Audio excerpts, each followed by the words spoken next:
Hey guys, how's everybody doing? What's going on? Hey coach, how are you? What's up, Coach? I'm good, man. I'm good. Yo, it's such an honor to be on with you, man. I've been watching the work. You make me proud, man, with the alma mater and stuff like that, man. I'm excited to see, watching you guys do clinics and stuff like that. It makes me proud coming from Hunter. You know what I mean? Absolutely, I saw that post.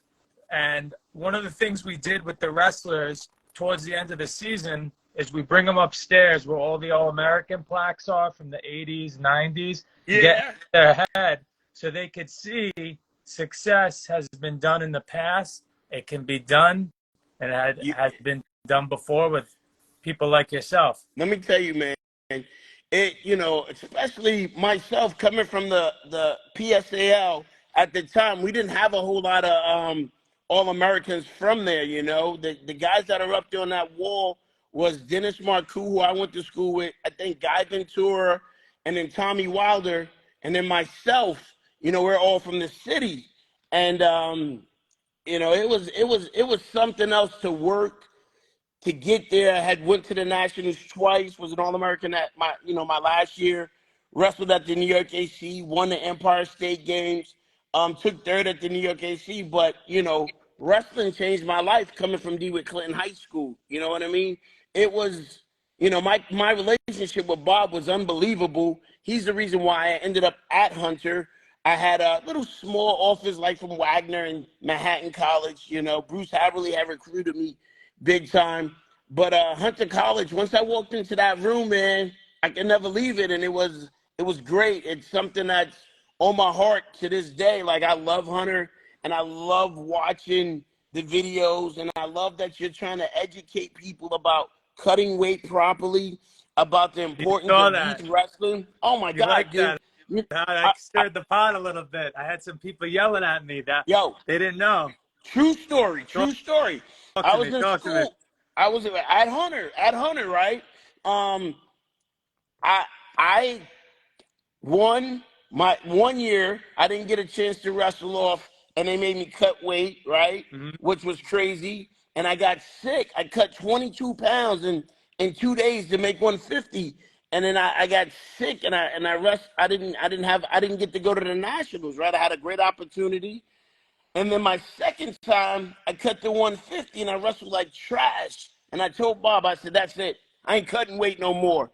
And then my last 2 years, I went whatever weight class I wanted to go. I didn't care, right? I'd wrestle 167, 177, 190. It didn't matter because you know what?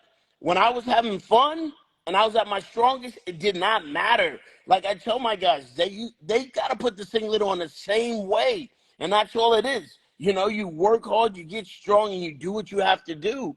And that was it, man. And people always ask, well, you went to a Division III school, blah, blah, blah, blah. They don't understand. When I was in school, we wrestled everyone, right? We beat Seton Hall. We beat Rutgers, right? We had to wrestle, we had Syracuse at the state tournament, right? You had Army was in our state tournament, right? I beat the kid from Columbia. It was a different time, and what I'm starting to see now is wrestling is starting to kind of go back to that tradition where Division I, II, or III, if you want to smoke, you can find it. You know what I mean? And it doesn't matter no more, man. The game has changed, and I like the way that they're trying to go back to like, look, whoever wants to wrestle, we're gonna wrestle. You know what I mean? And man, I love putting it on and watching you guys. I love the fact that like Terry was a national champ for the school, and like the school has progressed. And I see that you're taking it back to where it needs to be, and the work you're doing though, like when I saw the clinic, it just reminded me of the reach out, right? Because you the relationship starts young, and if you can get these kids thinking now that I can wrestle in college and that this guy cares about me, it's it's incredible. Like that's what it's all about. 100%. And that's what I see you doing. I see you building the relationships and doing great things. And and it really makes me excited, you know. And I gotta tell you, man, it's amazing. This is my space down here, It's beautiful. right?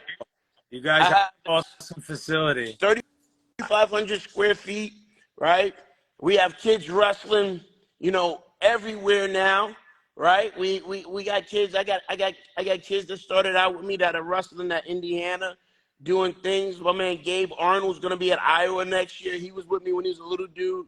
I told his dad, look, I took him to the hardest tournaments. He didn't win a match, and I said, look, just trust the process, and he's gonna get better each time, man. And that's what That's happened, you know. the key. And then I got kids. I got kids at every level, man. Division 1, 2, 3, NAIA, girls all over the country.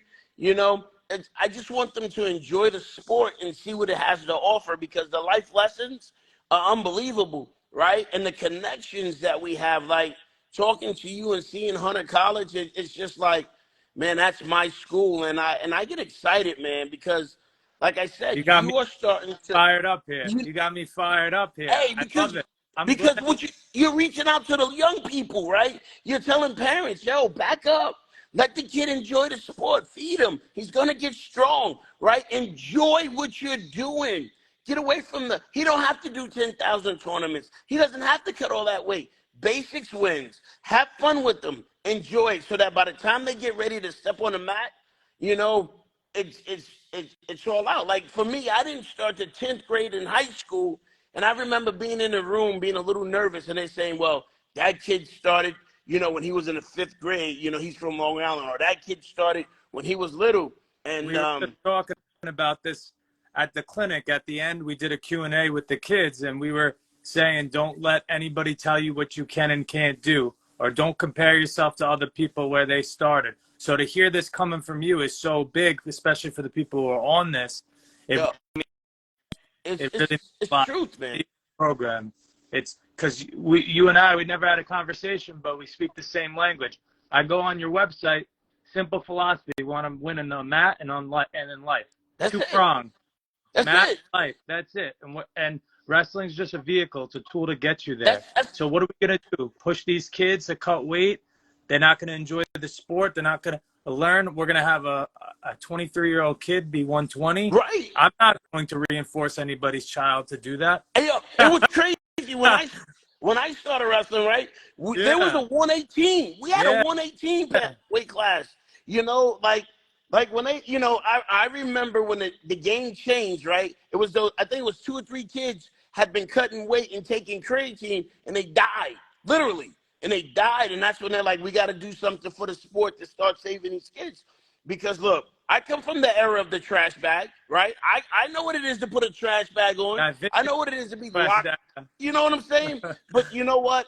Not in my gym, man. We can't No. let that happen. These kids, you know, I want the kids to be strong, understand how to wrestle, right? And enjoy the sport, right? And be able to go out there and do what they've been taught, and not have to worry about, hey, did I lose this big match or did I win? No, you learn every time, you get better, right? And then Getting we talk better, about focusing on the it. process. It is a process, because when that thing clicks, it's unbelievable.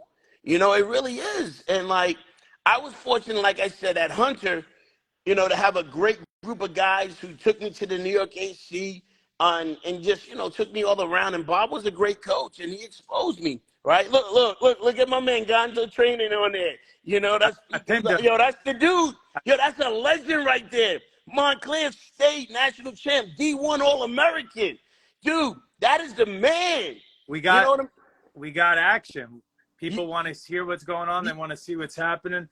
You know, we got to get the word out there. You said it earlier, like we got to start building these relationships right away. If you don't have a relationship, you don't have anything. you It's nothing. you could take Nothing all like the singles you want. You can go blue in the face. You can get as technical as you want on the mat. If the kids don't trust you, you don't got nothing. but then that They, relationship crosses over, right? I'll give you a great example. I was supposed to have Sammy Sasso come do a camp, right? Some things happened. He wasn't able to make it. My man Tom Ryan is like, Coach, I got you. I'll be there for you, right? Cancels out his week, right? And says, I I'll come saw down that here. recent, right? Yeah, but you know, Yeah. Tom's been coming down for a long time, man. He's been coming down. Let me tell you how I got Tom Ryan to start to come down. I called him up. I harassed him. I was like, hey, The old my man, ball. I was like, hey, my man Rich Colbert had you on your back when you was at Syracuse. And he laughed and he was like, I'm coming. Because he's from New York, you know what I'm saying? And these guys, man, that's what it's about. You got to have that relationship with coaches and different colleges and stuff like that. Kids want to go places. It's an honor to be able to call up a coach and be like, hey, I got a kid that's thinking about coming. And they're like, hey, I want to hear it, because everybody wants that kid. And I tell them, right, there's rules, though. Like you learn that first, you got to be a student, right? You gotta have the grades. And then two, you got to have the passion. And then everything else a coach can work with, man. And that's the best part, man. And watching, that happen is great. And like I say, going back to like some of the people that are on this live that are chiming in, these are great guys. Like Pete, he's the man, coach. He's the man, and it's been, I go to these tournaments and you make these connections back to these guys and you're like, hey man, I remember you from back in the day, and it's the best. It's the best. It's all about. Yeah, it is, man. Like, Bruce Haberly from NYU, he went to Hunter College. He's always calling and check up on me. I speak to Bob all the time, and I see what they're trying to do to bring wrestling big time to the city. You got clubs like the Harlem Jets. They're doing stuff up there. Eric's doing good things up there. And, watching the smaller clubs up there in New York City start to take off, man. And like I said, popping up, even in the boroughs. There's a lot of different clubs, Brooklyn. How I really got into Hunter was, one of the things was, in the summer when we had the Empire State Games, Hunter College was the place. Yes, Hunter College was the place. That's what we went to go. We used to go. The New York City region trained at Hunter College, so you had all the best kids there, and we trained. And all of a sudden, you're walking around on a campus, and you're like, "Holy cow!" And then they take you up to Syracuse, and then there's Gene Mills over there, and you get to go hang out with Gene, and he's like, "Hey, buddy," you know what I mean? Like, I've had him down. So what's got to happen? I got to get you down, and we got to get the alumni down, man, because I love the city, and I love the fact, I love my roots. I love not letting people know, look, I was a D3 guy, but you know what? We could put it on anybody at any time, and it didn't matter. It didn't, because it's wrestling. You just have to have the will, and it was great. It was great. And you guys, man, every day when I see that room and I see you have some of the newer All-Americans come back and give back to the kids, They need to hear it. This is why it's great we're doing this, because you're sharing your stories, you're talking about your experiences, and that you've done it, and then that builds the confidence. They see past success. Man. Past success leads to future success. This call right here is laying down the foundation for the future of Hunter. It can be done, and it will be done again.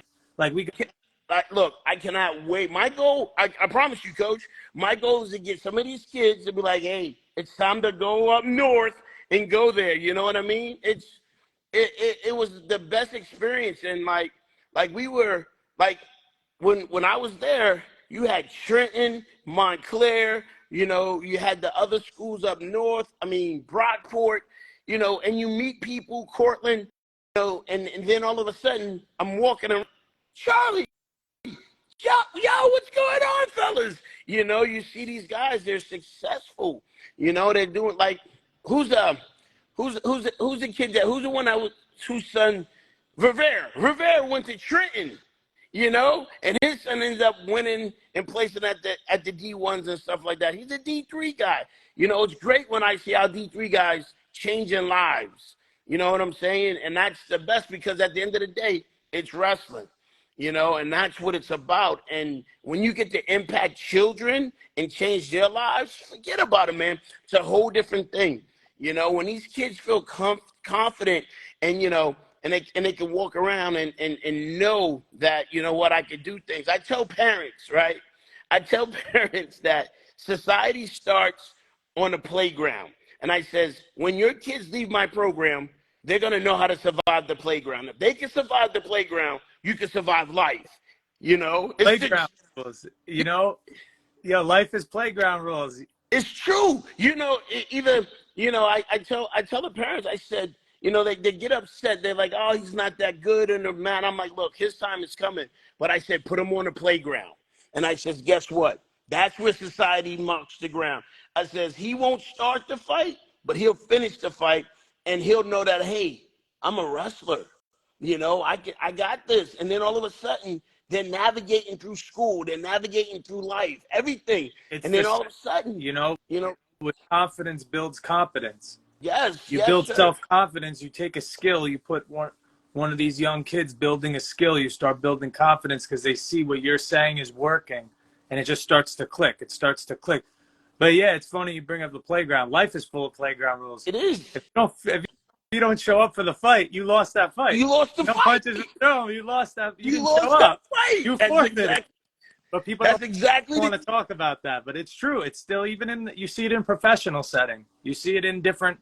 It's allegorical to life in that way. If you don't learn that at 7, 8, what are we going to do at 23, 25, 30? Right. How to navigate. It's the truth, man. It's the truth. That's man. what you learn though, being from New York. Yeah.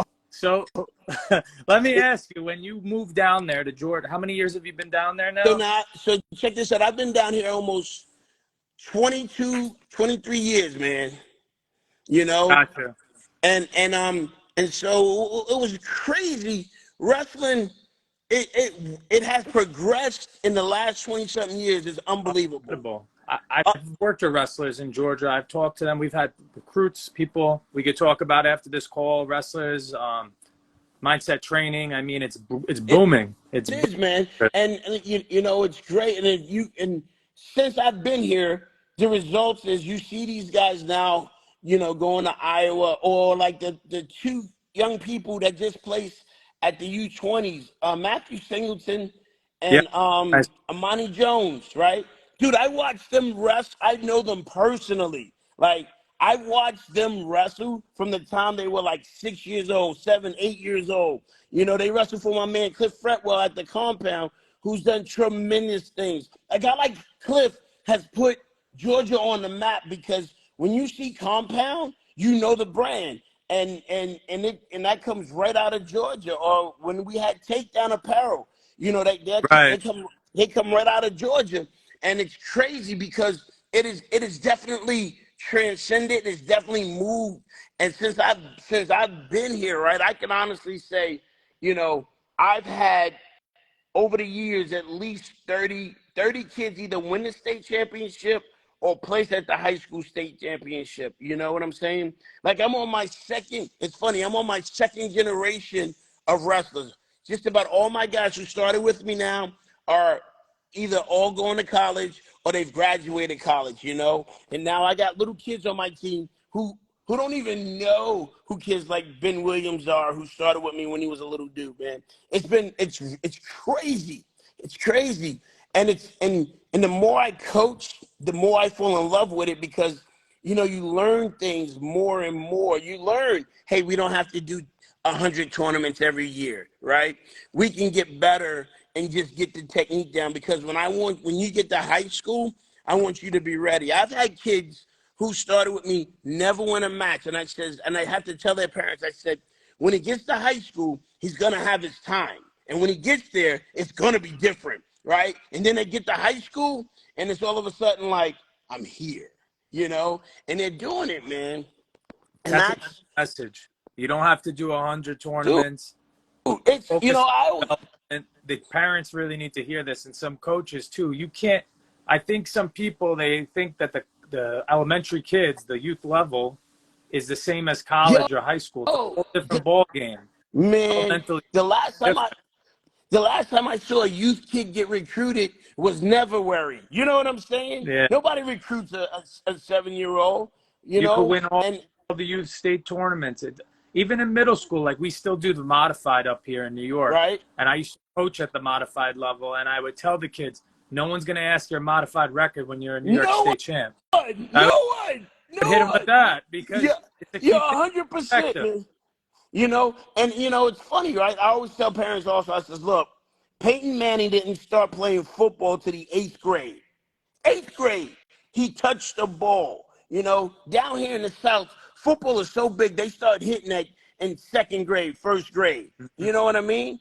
And it's the same thing. You know, if you just take time to build, to teach, to learn, and then when you release them into the world, the world is theirs. They can do anything. Anything, man. That confidence. That confidence builds confidence. We need confident people building confident future leaders. And I like how you brought up like D3 because there's a lot of preconceived notions. The best thing about D3 is that you're getting the balance of academics and athletics. It's the true passion for the sport. We don't want to kill that integrity. Oh my God. Yeah. Like I have a young man on my who wrestles with me, Enzo Bell.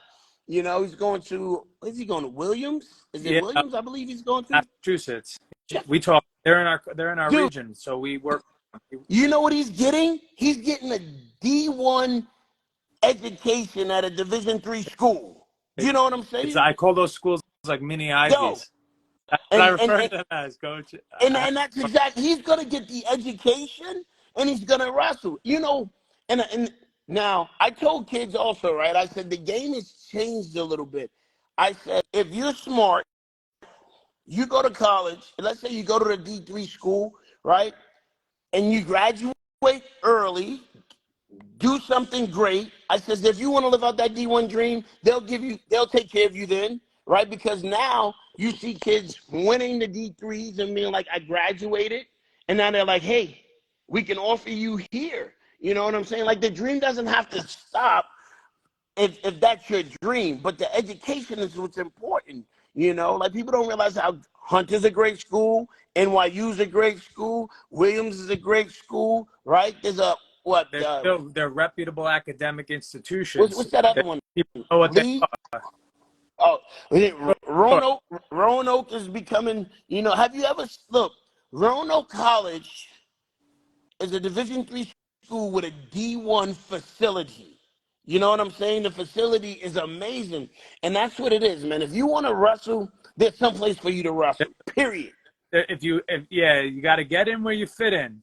You know? Got to get where you fit in. So it could be, you got to find what's the right fit for you. You know, and then academically, where you live, where you want to live. I talk about, because like, obviously we recruit but not everybody, if you could recruit everybody, that would be great. That's like if everybody wants to wrestle, I'm more as fit as they can, but we don't have the room. We don't have exactly. It don't work that way. We got to find what's a good fit for you. It's enough to go around, right? Yeah.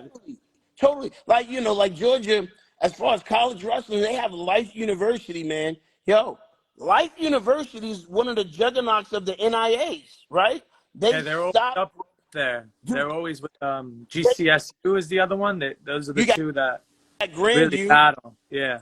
Right? So Coach Omi came from Grandview, right? Mm-hmm. And Grandview was like, remember back in the day, Iowa was supposed to win it 10 years in a row. Grandview X year, right? That was right. Yeah. Grandview was supposed to win it 10 years in a row. And then here comes this little school out of Georgia, Life University, shuts them down, you know, and Coach O's put, you know, they've placed the last 5 years or so, top 5, 2, 3, and then we got Reinhardt College, right? And then there's True McConnell. And sometimes, you know, here's the problem. Sometimes some of these kids dream of the D1 school, but they're not the D1, you know, capabilities. You know what I'm saying? And here's the other thing. People don't realize, right? They say, well, at a D3, what's the difference? I says, you know, you love the sport. When you wrestle at a D3 school, you love the sport. And then you love beating anybody you step on a mat with. And it does not matter. You know, like if we had to wrestle Syracuse, hey, go to work on them. You know, it didn't matter. Or like when we, like Seton Hall, it didn't matter. You know what I'm saying? It was wrestling. Like the Hunter. Wrestling. I always say that too. Wrestling is wrestling. Like this upcoming season, they still do the New York State Collegiate Tournament. So that's where the D1s, the D3s, upstate, downstate, they're all coming together. They're going to do it on Long Island at Nassau. Nice. That'll be great for obviously the downstate schools, because last year we were up in Right. Rochester. That's a great opportunity because it's like you could wrestle a D1 kid, you could Dude, wrestle a kid, you could wrestle a it's, junior college kid. listen to me. What happens at that tournament, if A great, I remember I placed at that tournament, I realized that if you could place at our collegiate tournament, state tournament, you could place at the nationals. Period. we had 2 Because kids last year, Coach that's Place. When we were up awesome. there. Yeah, and we definitely emphasized that because that was a great moment for them. For Man, sure. I mean, and that's a big deal for us, man, because you know what? You get to see where you're at. And then one of the things about living in Manhattan at the time, right? I could always get to the New York AC, and dude, you could roll with anybody. There was world champions around there hanging out, you know, and they were like, let's go, let's wrestle, you know. And what's crazy is, like, I got the new match, and that's because of the New York AC, right?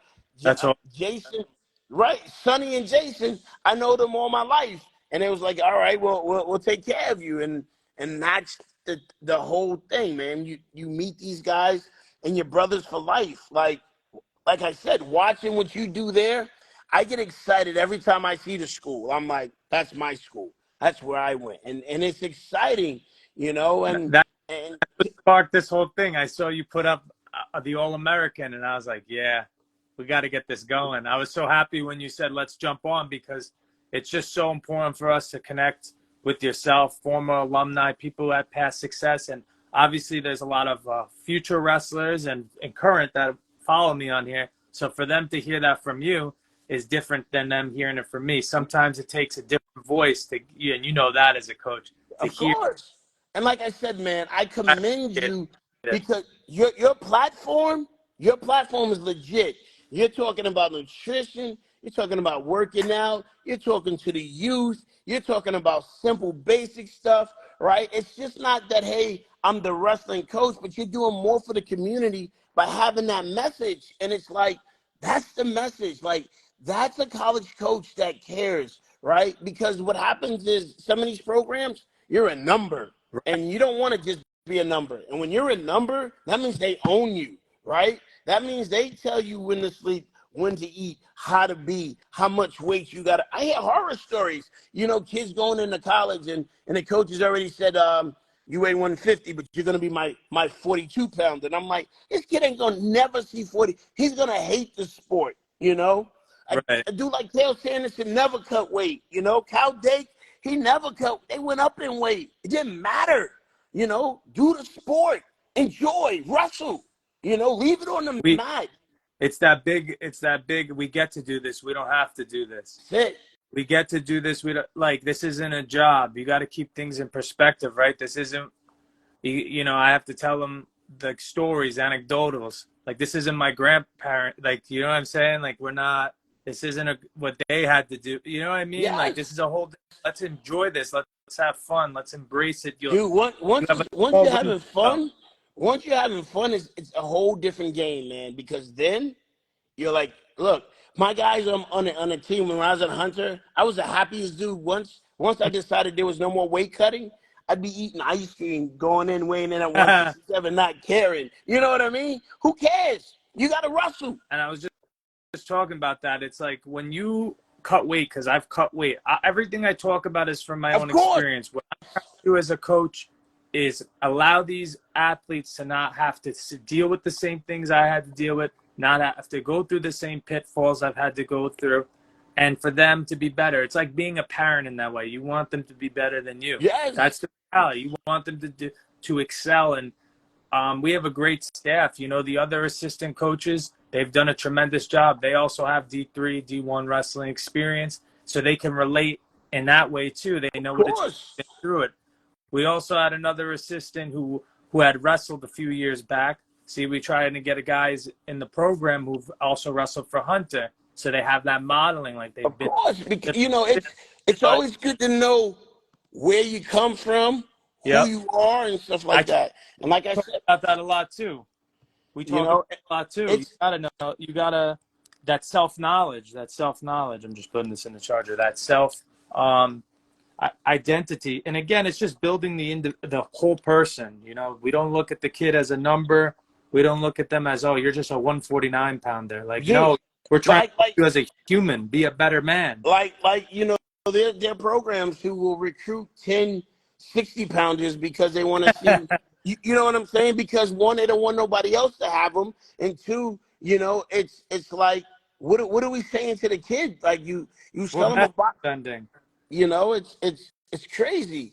When you But get 25 pounders, what message are you sending? It's like you're just a number.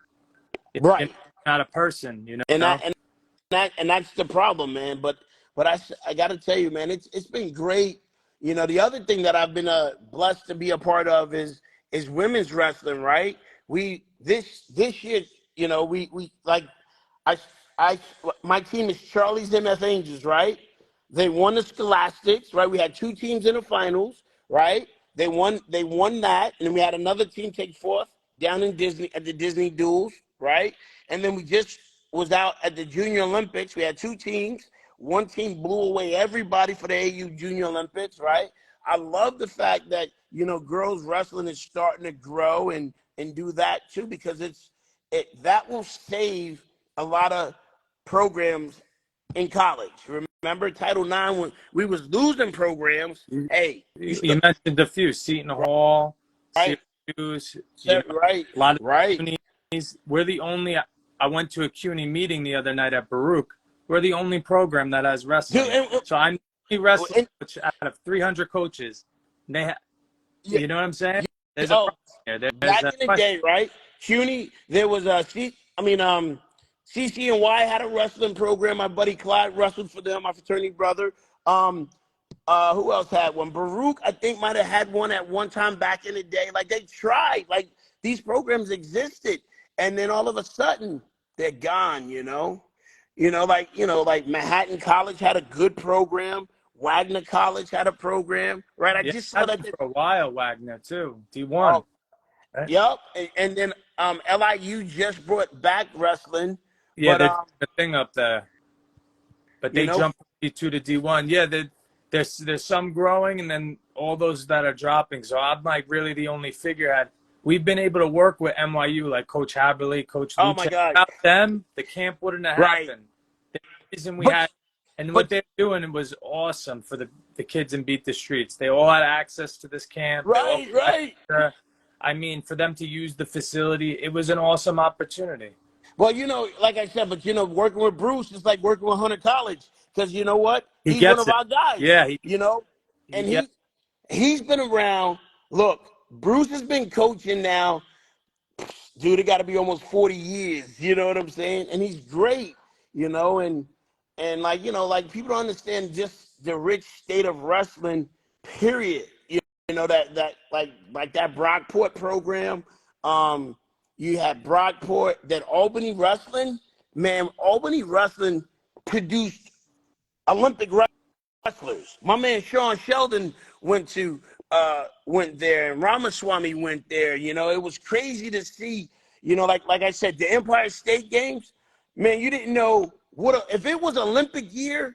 I was just Man, you better be on your. talking about that too, about the whole Albany thing when they used to have the Oh, program dude, there, and then one of the best programs. and One of the. and they don't have wrestling anymore, Oh, right? It's like it's a shame, and they still are producing. They're doing a great job. One of my buddies is a coach with Journeyman up there. right. Stay in touch with them. But yes, Section 2, they still producing. A lot of these kids in the D3, they're from Section 2. Man, I tell you, man, that Albany used to be like, we had Albany. Does Cortland still have wrestling? Yeah, Cortland. Good. Oswego, does Oswego still have They wrestling? still got a Good. program. Those were some of our greatest matches came against kids from like Cortland and Oswego. We battle. Buffalo was always a D1 program from back in the day. And then, like I said, Army, we'd run over Army. And then Syracuse, look, before Rob Cole got there, Jack Space was the coach at Cornell. And he had just turned that program around. And then that's when Rob Cole came in. And that year, Space was there. They had Harrison and the kid from Syracuse, Mark Kerr, won it. And then I forget the kid from Syracuse. He was Harrison's weight, and he was a savage. Nick Garone went to Syracuse, back in the day Yep. before he ended up at where did he go? Virginia. He went to they just dropped that program too in Virginia. What's that program that they dropped in Virginia recently? It's down in Virginia Beach. It was a D1 Yes. ACC.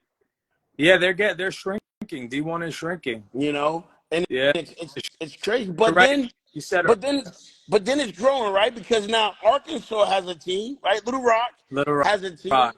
And then Queens College is a small D1 school. So, there's people who out there who want to bring it back, They're And you don't growing the realize, degrees too. They initiated a couple new programs. Utica yeah, College is you really, going to be their first year.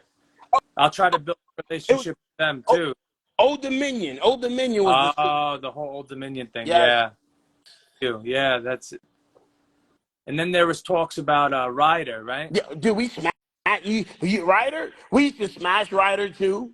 We smashed Ryder. We smashed Rutgers. We smashed Seton Hall. Right. We beat Manhattan. Right. Like it was like at the time, Hunter College in our local area, we can wrestle any Division I school in the area. It didn't matter. Columbia, Hofstra, we put a foot in Hofstra's ass. You know what I'm saying? But those were the days, man. And then Tom took over Hofstra, and Hofstra kind of turned it around and stuff like that. But I gotta say, man, it didn't. Is keeping and retaining our New York City wrestlers. Now that the programs have grown, Right. and there's interest, we have to keep the wrestlers in the city because a lot of them go to like my alma mater, like a Brockport, Right. or like Portland. Right. And I wrestled with a lot of guys from the city. Is Murray still there at Brockport? No, they got a new coach. He was my coach though, Murray. Yeah, they got a new coach. Murray, let me tell you something. That's who coached me and one of my assistants on the team. Bro, he kept you guys under a curfew and made sure there was no bullshit whatsoever. That was the original getting checked. Yo. And he put you on the shelf. But then wait, Fabiano went to Brockport, right? Frank Fabiano, he's on that wall. And then my man Quick was a Division III NCAA champion. Right? And then, we had St. Lawrence at the time. My man Mike Bavenzi, who's coaching at RIT now, Great. St. Lawrence was one of those programs that was really good. I mean, it was so many. He had to transfer, I believe, right? He had to transfer because they were dropping the program. And he had to transfer to Ithaca. Man. New York wrestling history. This is good for the younger generation. Yo, Ithaca, man. Let me tell you, people don't realize if you didn't go to Cornell, if you didn't get into Cornell, you went to Ithaca. You know what I'm saying?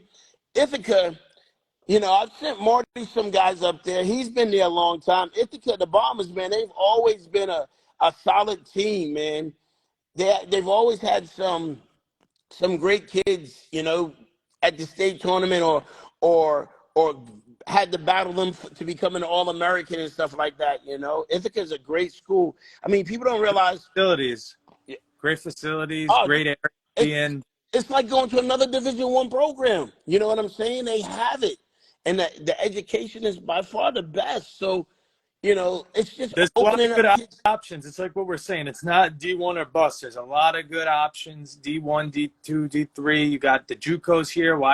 If you want to do 2 years at Nassau here, you could do 2 years. You wrestle for Coach Vogar. Like, you could build and develop. Get your academic straight. You can go to Nassau. I remember, man, kids would go to Nassau and become animals, dude. They would go to Nassau, right? You had Farmingdale, right? You had Middlesex College had a great JUCO program. Like, a lot of the kids who went to Middlesex ended up wrestling for Hunter College down the line. Right.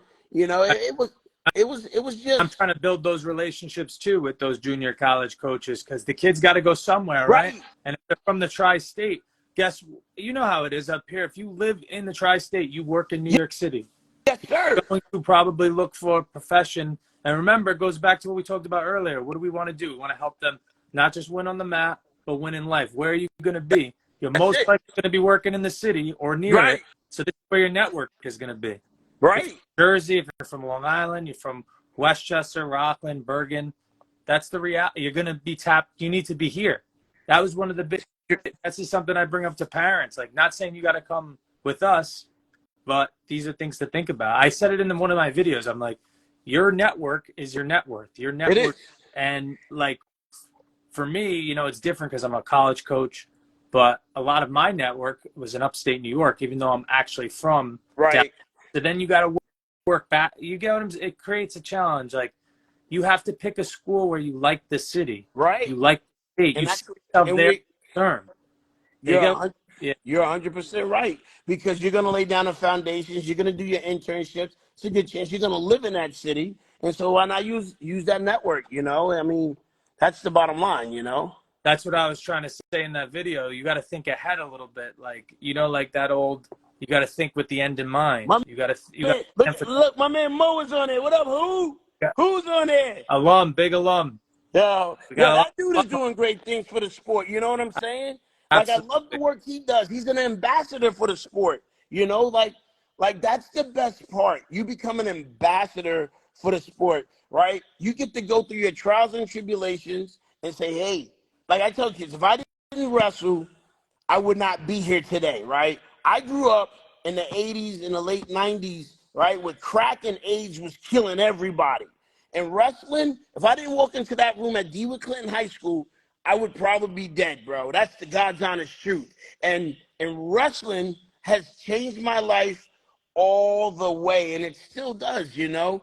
You know, it's there now. There's a part, right, that we need, you know, what we need to do is work on a program for the post wrestler, because when you're done wrestling, it's a lot to deal with, because it's no, your This is life is good. not as intense, man. It's real good that you're talking about this. Because these I kids, call this athletes in yes, transition. sir, I have a term for this, but there's good the wrestling and business network. I know they do a good job with kids, getting them dude, into. wrestling in transition is a great thing, because, man, you first of all, they're angry because they can no longer do the sport, right? You suffer with a little bit of depression, but then That's that once they come 23 to out of it, 25. That's that 23 to 25 range. and Yeah. and they need that outlet. They need that knowing that, hey, everything's gonna be okay. This is what wrestling has prepared you for, you know? And it's Nobody true. talks about this. This is No, great. This is something I've mentioned in the past, not on video on Instagram, but I've talked about it with I see it. our people. I see it. Get this. I know it's real, because at this age, right? I tell parents when they decide to say, hey, I'm going to take a little break, I'm like, I recommend you do at least 1 day a week, right? I said, because little Johnny is going to destroy your house. And sure enough, they're like, Coach, I'm He's gonna be bringing like it back. Tasmanian devil. Because He'll they be like Looney don't know Tunes. what to do with that energy. It's all bottled up, right? They had me yelling at them all these times, and then when they go back home, they're like, what to do, what to do, what to do, you know? And it's crazy, you know? No, no, it's a fair point. Like I see some former college athletes on here, Jerry, Antoine. You know, so when you are used to competing your whole life, your brain, like Yeah, somebody like I started with like age 5, age 6, we're doing boxing. We're going all over Yonkers, the Bronx. You know, right. my brother's doing boxing, so we're in that. Then I'm doing jiu-jitsu. Then I'm getting up Yes. wrestling. So it's like you're getting fixed. So your whole life is just combat. And then you're supposed to come out of this and be able to Dude, transition. It, it's a it's you a know how dog to need someone there helping you how to it's a be. dog period. Yeah. I talk about this a lot because especially in like combat sports, like, you know, your life don't work that way. It's, you know, it's equivalent to the boxer who boxes past his prime, and now he's getting knocked out all the time. Now he's getting beat up because he didn't know how to let it go. You know what I mean? Like, someone needs to be there to be like, hey, this is what we're gonna do. This is your new life. You know, maybe you should get involved in coaching. Mm-hmm. Because then you can use the skills that you've learned to put it onto little kids and help people and transition that way, because it's a lot, man. It's a lot to A deal lot. with, and these kids, it's us. It's the coach or like you who are their high school coach. And then I'm sure you have kids reach back out to you. You haven't heard from them in a couple of years. And they're like, hey, Coach Morris, I need some advice. I don't know what I'm like. I'm back Dude, home, back in Georgia. I'm it back in happens. town. I'm It back. happens Yeah. all the Like, I time. don't know what to do, essentially. Like, can I come in and help a couple of days a week? Yes. Over your house? Like, they don't know what to do. They don't, you know, and they're a little lost, and then you help them, and then they find their way, you know. They But do, yeah. There's a 1 to 2 year. It's almost like a grad school. Like there's a 1 to 3 year transitionary period. yes, sir. Competitive athletics to professional work. There's got to be more like career services and things like that for specifically athletes. Yeah. Like Yes, it's hard that. to do this with the SAC, with certain little like student advisory type of committees, but I think there could be more. It has to be, Sure. you know, because you know you still need that outlet, you know. But You see a lot of these guys transitioning, obviously, into the MMA. You see right, the some want to jiu-jitsu. fight, some, but then I'm like, listen, coaching is the best. Volunteer at your high school. Get involved with the program. Let's find something else out to do. Let's help you get a great job. One thing I want to get your opinion on is like, as a coach, going from being selfish to like selfless, because in order to be elite, a lot of it is selfish, right? Oh my Because God, it's dude. going from one to the other. I want to kind of get your take on that. So Let you go. So, man, to be elite, there's a price you got to pay. You almost got to sell your soul, right? And then what happens is there's no loyalty in the elite business, right? Because these parents who believe that their kids are the next great thing will jump club to club to club because they think, hey, that's the next best thing. And or what happens is you have these dads who think they're smarter than you, but then it's like they want you coaching. And it's funny because I have a saying, as a coach, I can't out coach the living room or the garage, meaning whatever dad's going to tell you to do, you're going to do anyway, right? Yeah. And then with the elite, that esport kids become guns for hire. You know what I'm saying? And so you get these elite teams finding these elite kids, and it's like, people think, hey, I want to be elite, and they don't understand. Like I have people who says, hey, we need to learn some advanced moves today in practice. And I look at them and I go, okay, What is grind the wrist, run the half. You know what I mean? Moves. You know what What I'm saying? qualifies as elite move? You get what I'm saying? Like elite move. What do we? That's such a subjective term. We're gonna use It is. It's the next best shiny thing, and so what happens, in Georgia, we're still building a culture, right? I tell people they ask me, what's the difference between Georgia wrestling and out of state? I go, we are not generationally deep down here. Meaning, hear me out. Meaning, up north, your dad wrestled, your grandfather wrestled, your brothers wrestled, your uncle wrestled, your mother's brother wrestled. Down south, I get these kids, I'm their first taste of wrestling ever, right? And so they don't get ever. And then people want to know, well, why are we so good? That's, well, up north, dad will drill the move with you. Dad teaches you how to stay in your stance from the day you start walking. Down here, there's no reinforcement. Football, right? Huh? I said it's football. It's like dad's teaching you 3-point stance, right? Versus elbow in hands in front. Let's see a little stance motion. Exactly. Yeah. And dad doesn't know what a half Nelson is. He doesn't know. Mom doesn't know what a double leg is, right? And so, I had to realize.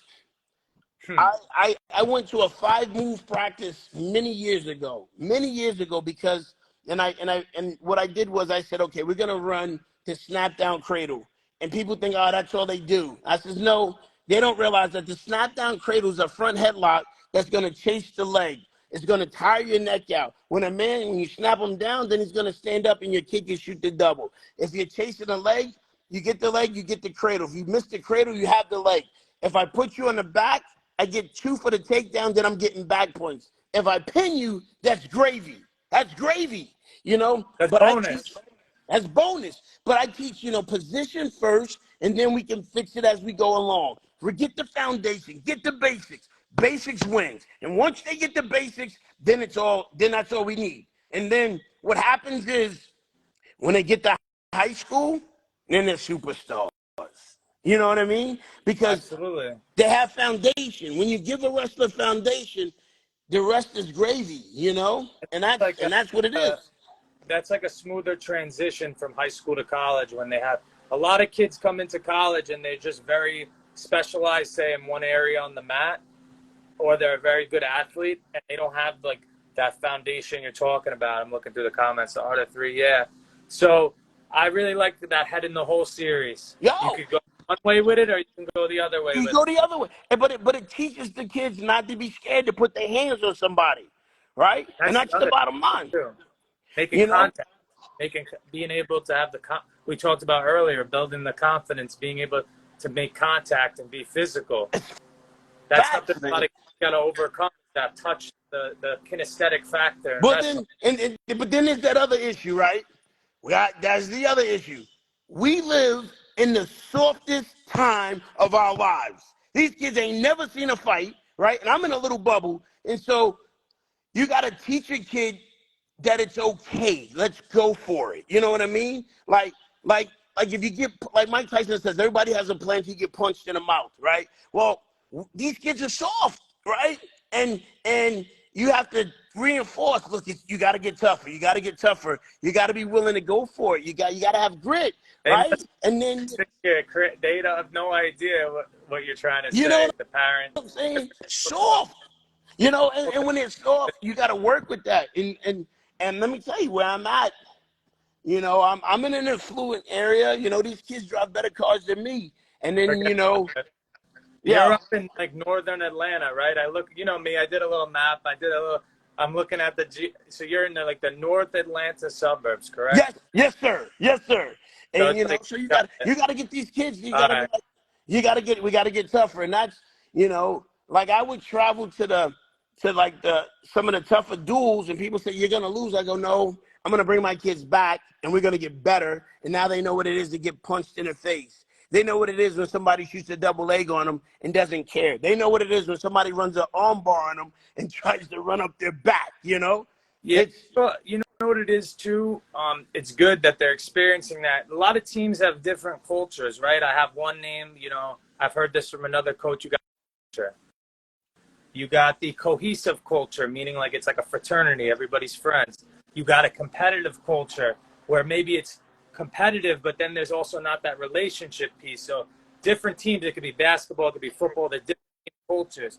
The best teams have good relationships and very competitive, Of where course. everybody's trying to bring each other up. But it starts at the top, right? You can always here's the God's honest truth. You can always tell a coach who's never won because he's all about winning, Yes, right? The coach, great. the That's a coach, quote right there. the coach Yeah. that's never won. When you Google him and you look him up and you be like, this kid never did anything. He's never won, and then you understand because he doesn't have compassion for the kids. He has to win, right? They're trying to live vicariously through the You wrestler. can't, and you can't. They're trying to complete something they didn't complete. You And, know? and and you can't.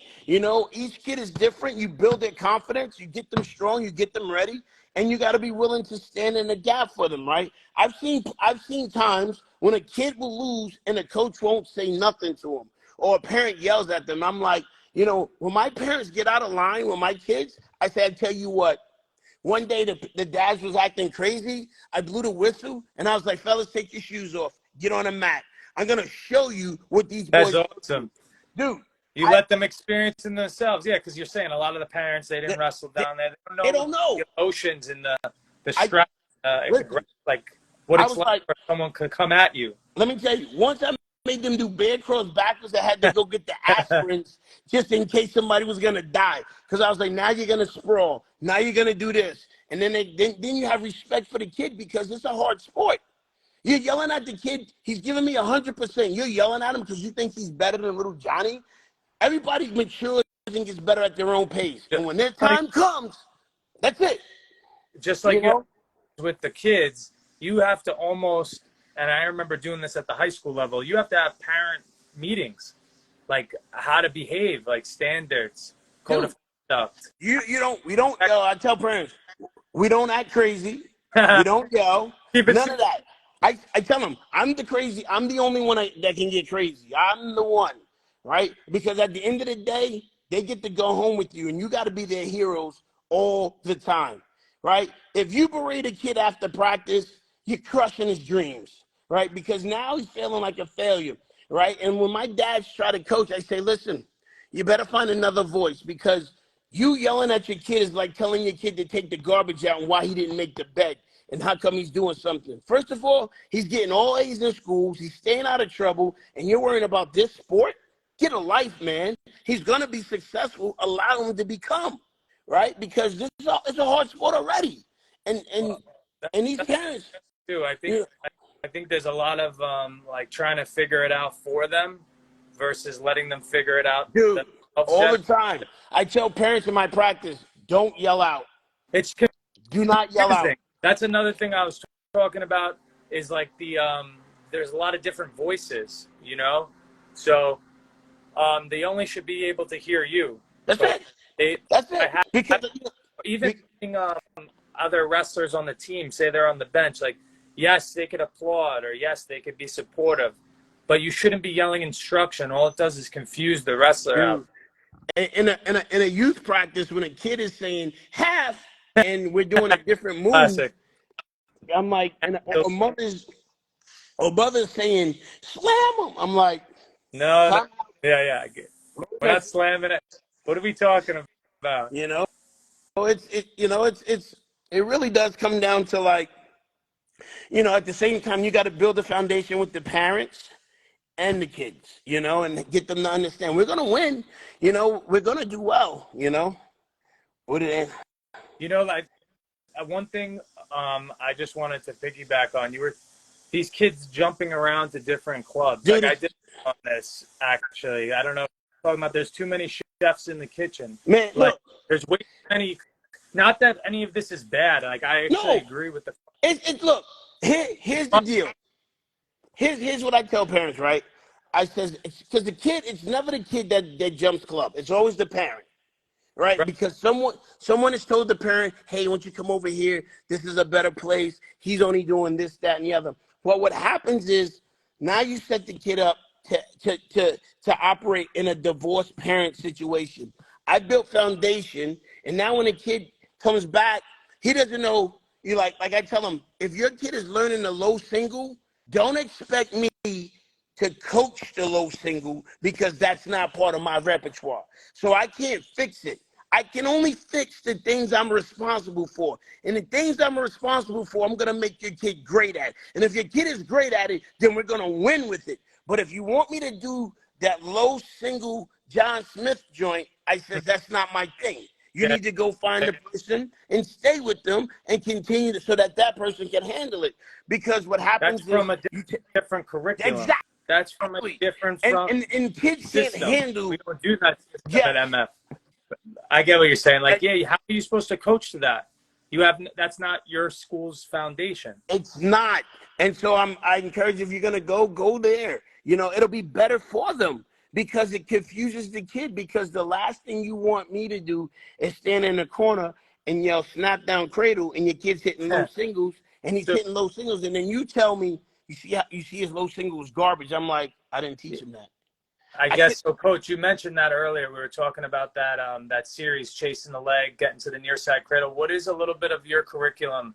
What is your philosophy like on the mat? I want to hear a little. Not everything, obviously, but like your mat philosophy, so people can hear. We are a club that stays heavy on the head, right? We're always pounding the head. We're always snapping them down, and we chase, like I said, the cradle first, right? It's a simple move, right? If you get to the leg, we can put them on their back, right? And we're gonna score there. If we don't get to the legs, we got them snapped down. We can go behind. If we don't get to the legs, we got them snapped down. We can throw by and go behind to the other side.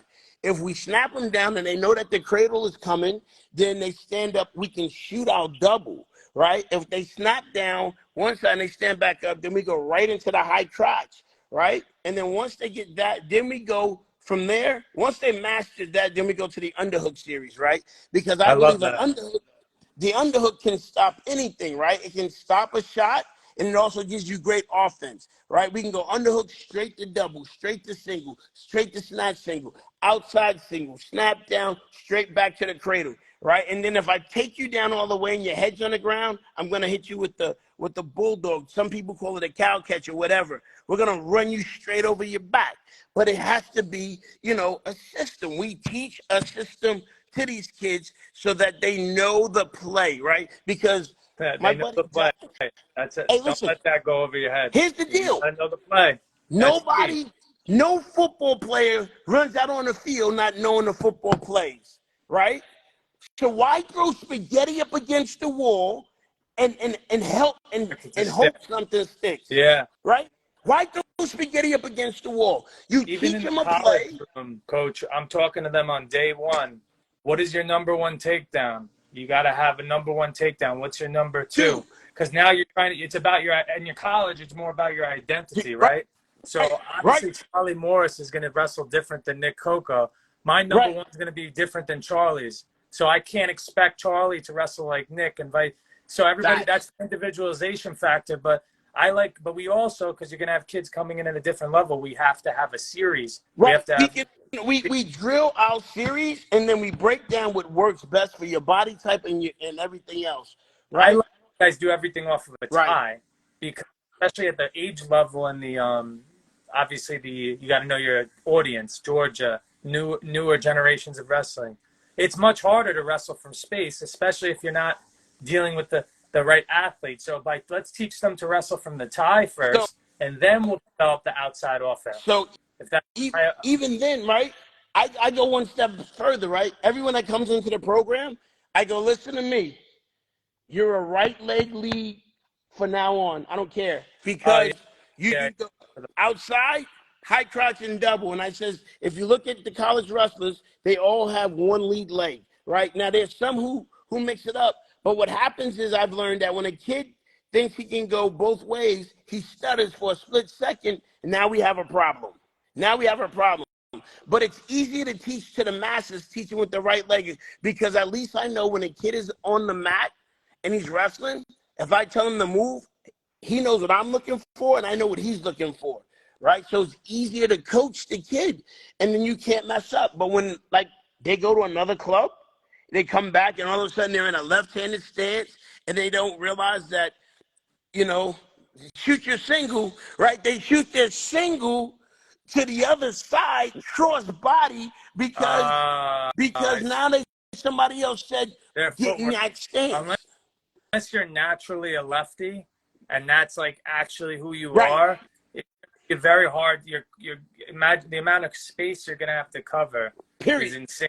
The hand from the back is going to the front. But yeah, I think a natural lefty, obviously we've seen the success with the lefty high crotches, but that actually has to be you if you're gonna do that. And then the coach has to be like, you got permission to be a lefty because you're a natural lefty. Yeah, no, for the most part, a lot of kids will just stand lefty because they'll do that by default, but they're not really a lefty for sure. And then that messes everything up because they're trying to drop to the back leg when it's in front. It's like this weird lunge.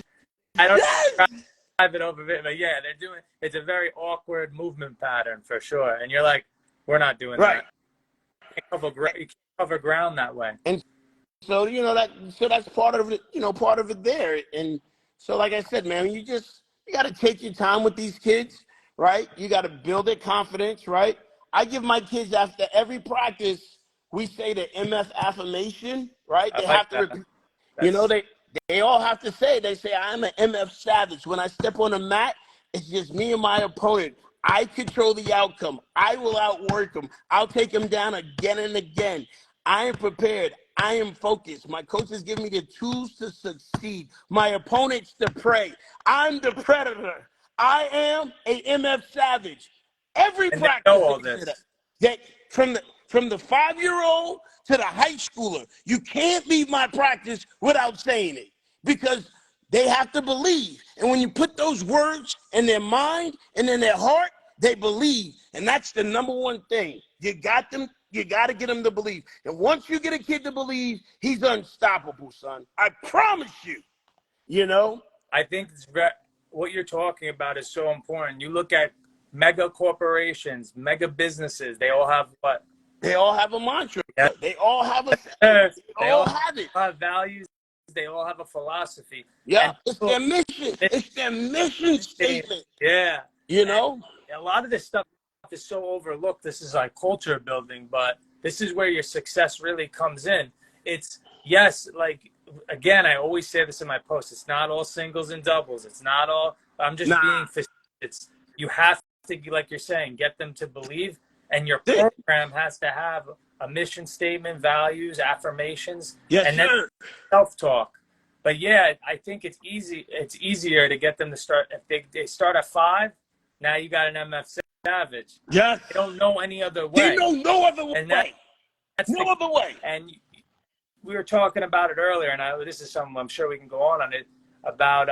I tell kids 80% of the stuff you hear and see is negative.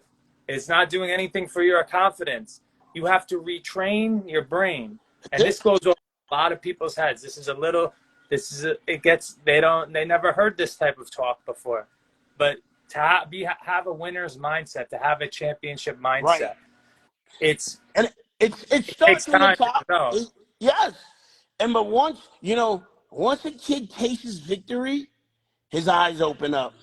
And then, I do victory by different levels, right?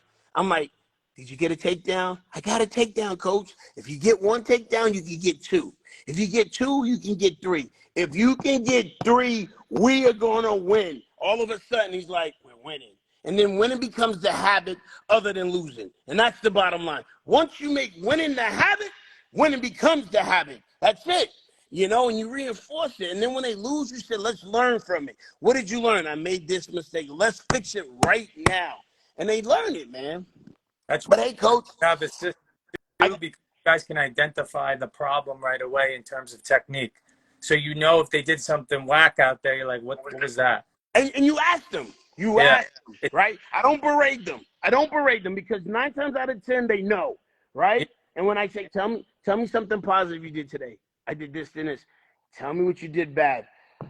Coach, I stood up in my stance and he shot on me right away. So next time, don't stand up. It's that simple, But hey, Coach, I got another person about to walk through these doors, and we've been on it for.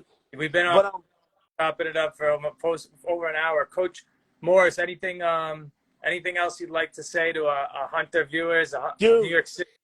Go Hawks, man. You know what? Hunter College was the best experience, and I love the work that you're doing now and the fact that you guys are going back to the community, because if Hunter College would have never come to the community, I would have never wrestled in college. Do you know what I'm saying? And that's what it did. And when I saw that you did that clinic and you were out in the community and you were meeting those kids, my heart was huge. And that made me so proud, man. That made me so proud to see that you guys are doing that and you're going back and you're making a difference in their lives and that you're bringing back the legacy, and that's important, man. And it doesn't matter, Division 1, 2, or 3, it doesn't matter. I didn't win a state championship at all, you know what I'm saying? But when I got to school, I did it. I was an All-American, and that says you put in your time, you put in your hard work, anybody can do it, man. It doesn't matter. Just put the shoes on, learn to love the sport, enjoy it. You're going to have your ups and downs, and hopefully your ups outweigh the downs, period. That's awesome. Love it, Coach. Thank you for all the support. Yes, sir. Well, anything you need, feel free to DM. I'll send you my number so you got it. Yes, sir. You have a great day, Coach. This was awesome. I Take care. Good luck. Yep. Good luck, sir.